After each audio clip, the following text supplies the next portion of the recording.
What's up, Master Duel? It's your boy, SIMPTY, and before I get going, this is my friend's code. My friend's code is on screen if you want to add me, 905-778-467.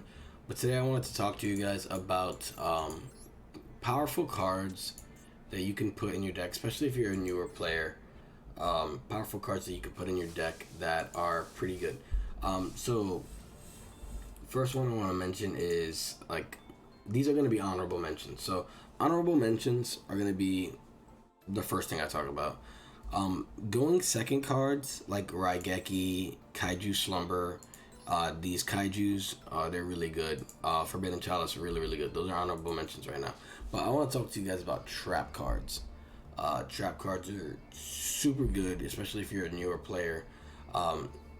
They will help you win some of those duels that you're having a harder time winning, especially if you're like playing Blue Eyes or something, and the other person is playing some other spammy deck like Drytron, Eldritch, and stuff like that. This will give you a bit of the ability to sort of play back, right? Like not hard lose to them as soon as they start playing, right? So the first trap card I want to talk about is Torrential Tribute. So Torrential Tribute is a rare in this game, which, god damn, right? But it says, when a monster or stirs is summoned, destroy all monsters on the field. Now, if you're going first, this is super good blowout card to play.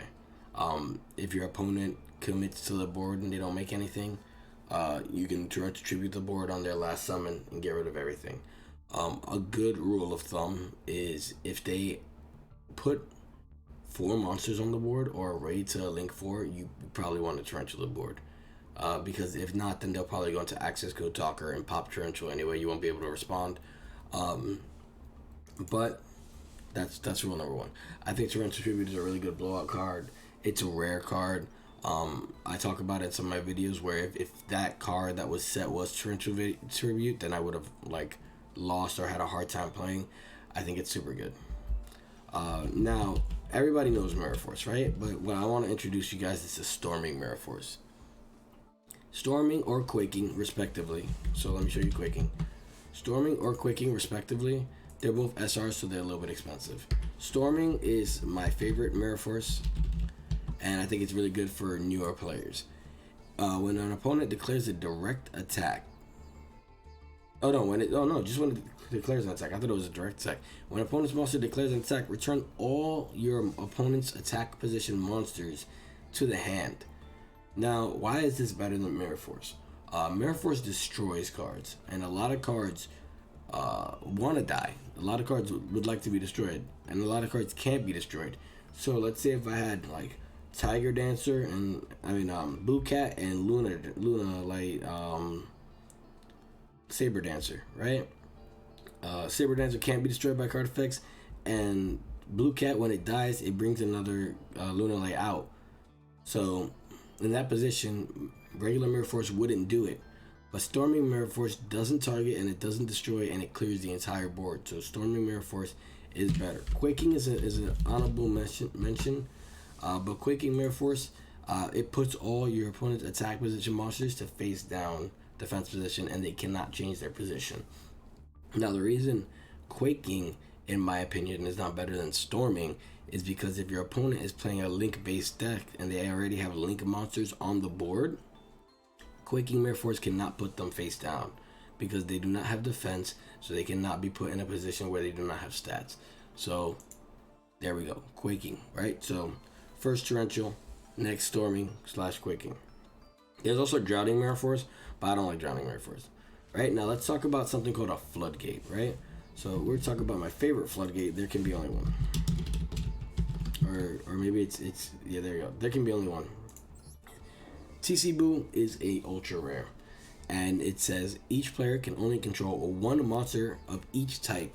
If a player controls 2 or more monsters with the same type, they must send 1 to the graveyard, right? Now, why is this a good card? Once you set up, like let's say you're a Blue Eyes player, once you set up your Chaos Max, it is 4,000 attack, cannot be targeted, and cannot be destroyed by card effects. It is hard to get rid of, right? Once you flip, there can only be in one. Once you have Chaos Max on the field, your opponent will not be able to flood the monsters with monsters of the same type. And if you haven't noticed, a lot of the archetypes, Drytron,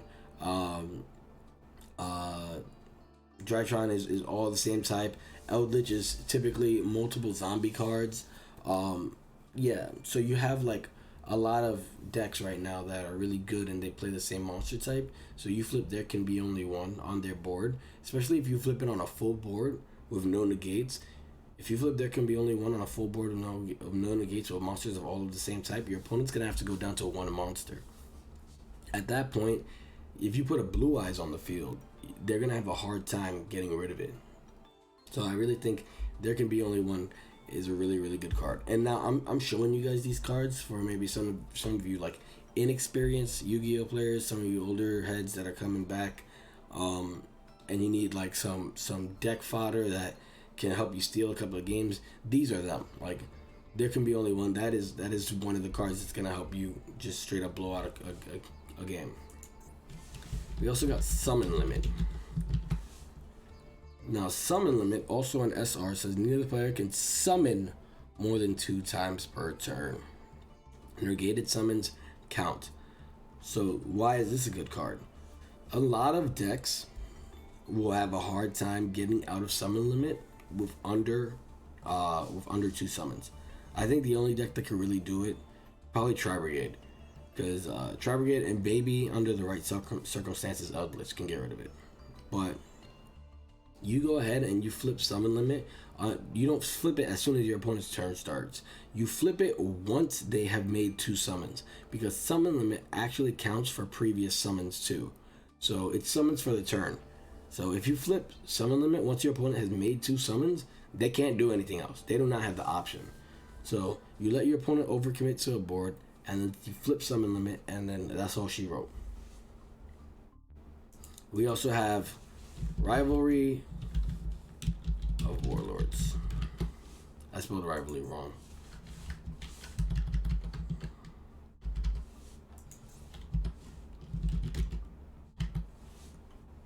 There you go. Each player can only control one type of monster. Now this is kind of like there can be only one. Except there can only be one. It says you can control one of each type. This one says you can only control one type. So if you're playing dragons, if you're playing beast warriors, something like that, you're fine. This will not hit them.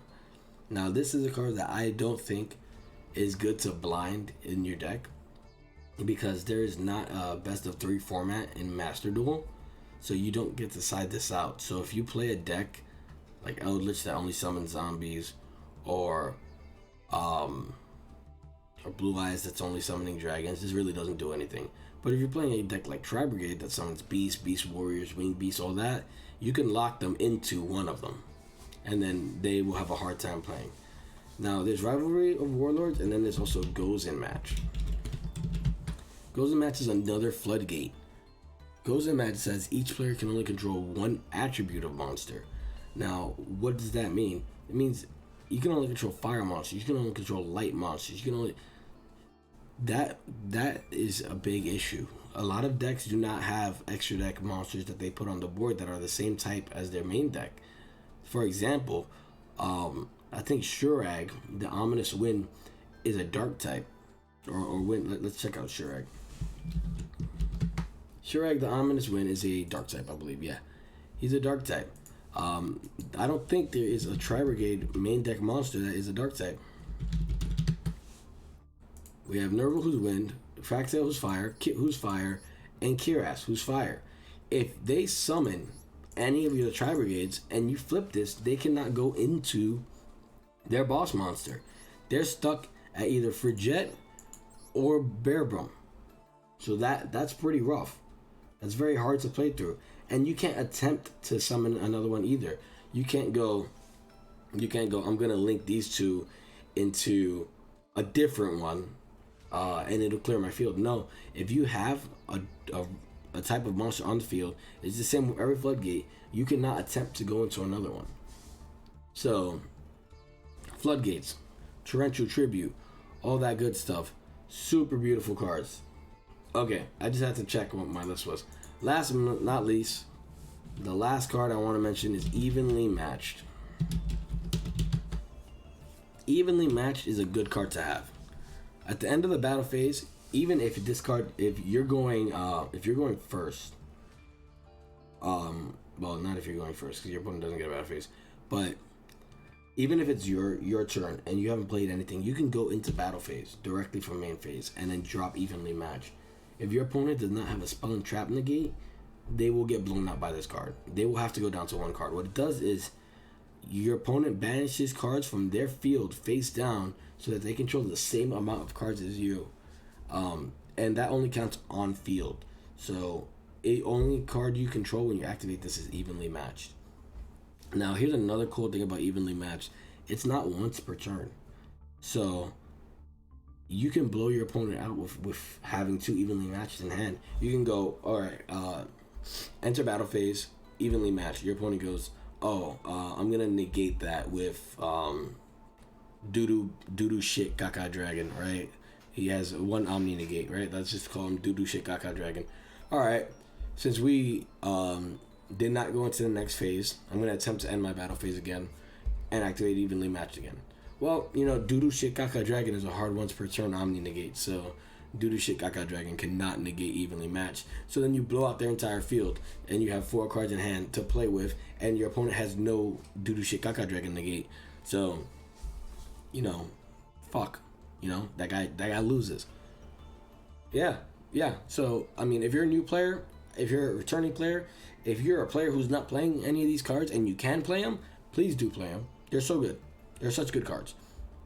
It sucks doodoo butt that they're SRs. In real life, they're like commons, but they're SRs for a reason, and it's because they body the game. If you're playing a control deck, if you're playing a deck that doesn't win the next turn that it plays, you can play these cards. And I think you should. Alright, thanks for watching. Love you. Please like, follow, subscribe. It helps the algorithm. Some of my videos get 500 views. Some of them get 30 views. So please, subscribe. I love you. Thank you for watching. YouTube guy out.